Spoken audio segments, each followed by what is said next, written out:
It's one of the biggest sporting events of the year, so here's all you need to know about the FIFA Women's World Cup 2019. It's the 8th time that the tournament is being held. The first was in 1991, 61 years after the men's. Now, it didn't help that women were banned from playing on club football grounds in several countries, including England and Germany, until the 1970s.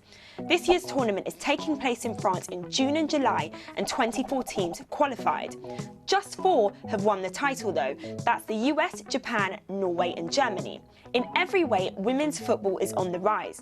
Global TV audiences are growing, as are the number of spectators.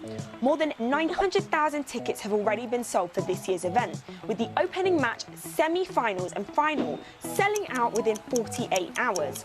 The 2015 Women's World Cup in Canada attracted more than 500 million TV viewers worldwide, and the final game between the US and Japan was the most watched football game ever in the US, with over 25 million viewers tuning in.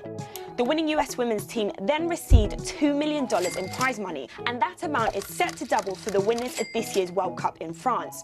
However, it's still far less than the winning men's team got last year. It's often argued that this is linked to the difference in revenue generated by the men's and women's events. But the sports governing body, FIFA, which sets the prize money, says that commercial revenues from the Women's World Cup cannot be separated from those for other FIFA competitions, as the rights are often sold as a package. Despite grievances about unequal treatment and support, participation in women's football is on the rise. In 2017, more than 1.3 million female players were registered with a National Football Association or affiliated club in Europe. There's a growing number of youth players, semi-pro and pro players, as well as qualified coaches and match officials. And that's just Europe.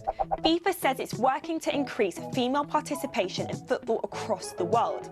So if you trust in numbers, women's football has become a serious force to be reckoned with.